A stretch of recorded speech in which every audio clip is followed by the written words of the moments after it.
शिवसेना उद्धव बाळासाहेब ठाकरे पक्षाच्या दक्षिण मुंबई विभागाकडनं दरवर्षी गिरगावमध्ये मोठ्या जल्लोषात खरं तर गुढीपाडव्याच्या निमित्तानं स्वागत यात्रा काढली जाते। सध्या आपण गिरगावमध्येच आहोत आणि आपण पाहू शकतो की या सगळ्या शोभायात्रेचं खरं तर प्रामुख्यानं आकर्षण केंद्र जे ठरतं ते अर्थात चित्ररथ। या चित्ररथांची संख्या देखील मोठ्या प्रमाणात असते। स्वामी समर्थ विराजमान असलेले एक चित्ररथ आपल्या समोरच आहे आणि या सगळ्या शोभायात्रेमध्ये सातत्यानं ठाकरे गटाचे जे नेते मंडळी आहेत ते भेट देत असतात।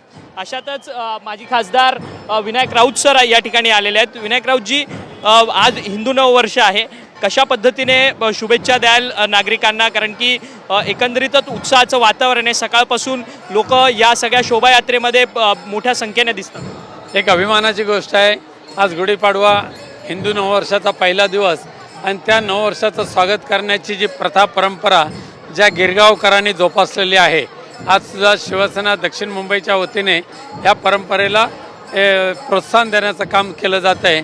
आणि आत्ताच आदित्यजी येऊन गेले, आम्ही सर्वजण या शोभायात्रेला पाहण्यासाठी सामील होण्यासाठी आतुरलेलो असतो। खूप अभिमान वाटतो हिंदू नववर्षाचं स्वागत एवढ्या मोठ्या संख्येने जल्लोषामध्ये उत्साहाने साजरा करत असताना आजही लोकांच्या हृदयामध्ये ह्या हिंदूंची परंपरा कायम आहे, ती साजरा करण्यासाठी लोक उत्सुक असतात। तर एकीकडे हिंदू नववर्ष स्वागत तरी करतोय, परंतु शेतकऱ्यांच्या शेतपिकांवरती अतिवृष्टी देखील बरसताना पाहायला मिळते। कुठेतरी निसर्गाचा प्रकोप आपल्याला पाहायला मिळतोय।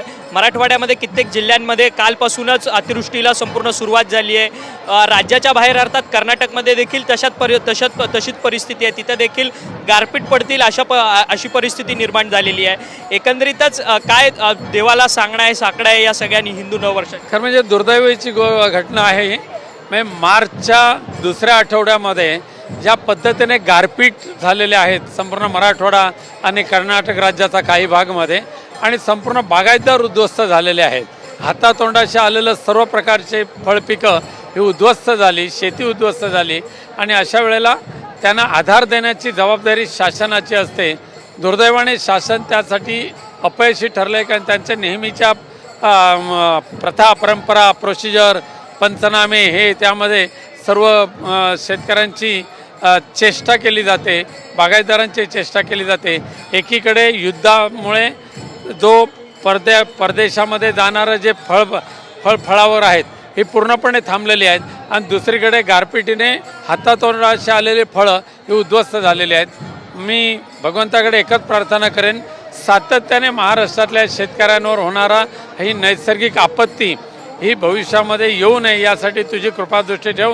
शासन करताना सद्बुद्धी दे आणि मोडकळीस झालेला हा बागायतदार शेतकरी त्यांना उभा राहण्यासाठी आधार दे। खरं तर शेतकऱ्यांसोबतच सामान्य नागरिकांचं जीवन देखील बेहाल आहे। सध्या सिलेंडरच्या लाईनीमध्ये तासोनतास उभा राहावे लागतात आणि सिलेंडर घ्यावे लागतात। आणि गृहिणी देखील तुमच्या सोबत आहेत या ठिकाणी, त्यांचे हाल आहेत। खरं तर LPG सिलेंडर बुक करत असताना बुक होतो, परंतु बुक झाल्यानंतर ते घेण्याकरता तासोनतास रांग लावावी लागते।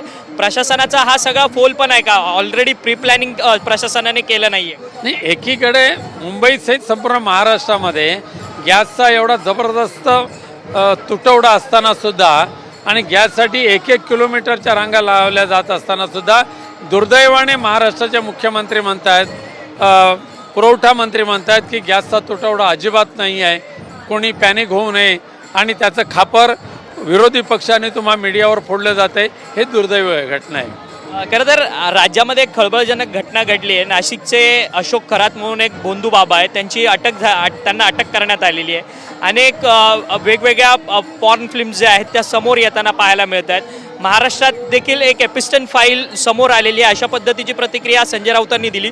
त्यांच्याकडे जाणाऱ्या अशोक खरातांकडे जाणाऱ्या नेत्यांची बडी एक लिस्टच आहे, त्याच्यामध्ये अनेक दिग्गज नेते मंडळी आहेत। खरं आहे ते, ज्या पद्धतीने कॅप्टन खरात यांचा मागच्या काही वर्षामध्ये राजकारणामध्ये दबदबा निर्माण झाला होता, आणि आत्तासुद्धा महाराष्ट्राच्या मंत्रिमंडळामध्ये असणारे अनेक मंत्री जे उच्चपदस्थ आहेत हे त्यांचे भक्त झाले होते।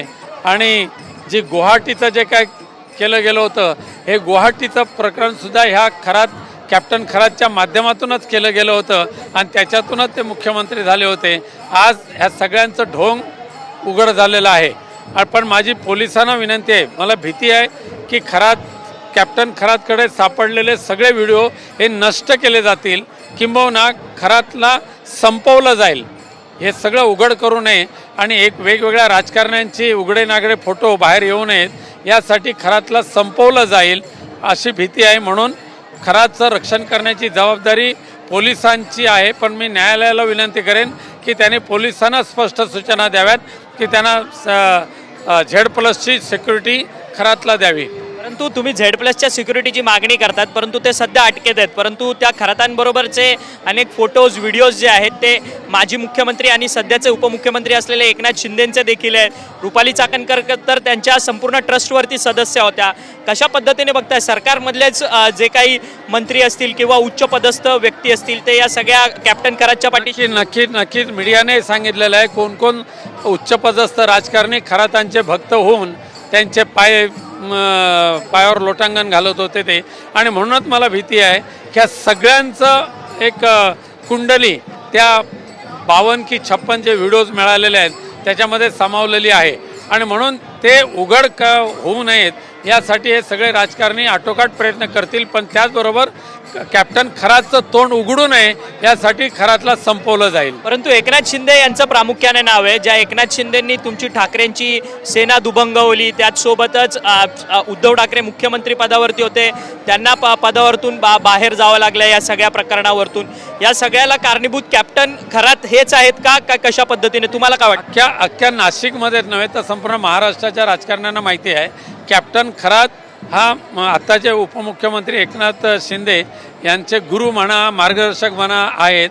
आणि त्यांच्याच माध्यमातून हे सगळं षडयंत्र रचलं गेलं. आणि दुर्दैवाने आमच्या देवासमान असणाऱ्या उद्धवजी ठाकरे साहेबांना त्याचं फटका पडला. त्यामुळे हा कॅप्टन खरात ज्या दिवशी तोंड उघडेल त्यावेळेला सगळ्या ह्या मंत्र्यांचं किंवा इतर सेलिब्रिटींचं खरं रूप हे संपूर्ण देशासमोर येईल. खरं तर धन्यवाद, तुम्ही आमच्याशी बातचीत केली. खरं तर शोभायात्रेमध्ये सामील झालेले आहेत माजी खासदार विनायक राऊत. परंतु जगामध्ये कसं एप्स्टीन फाईल आलं तशाच पद्धतीने एक एप्स्टीन फाईल जे आहे ते महाराष्ट्रात उघडकीस आलेलं आहे. आणि जर त्यामध्ये अटक झालेले बोंधू बाबा कॅप्टन खरात यांनी जर तोंड उघडलं तर राज्यामधल्या अनेक बड्या नेत्यांची पोलखोल होईल. त्यामुळे कॅप्टन खरात यांना खरं तर आता वाचवलं पाहिजे अशा पद्धतीचं मत जे आहे ते माजी खासदार विनायक राऊत यांनी आपल्याशी बोलताना व्यक्त केलेलं आहे. व्हिडिओ जर्नलिस्ट योगेश गुरवसह अक्षय मंगणी, TV9 मराठी, मुंबई.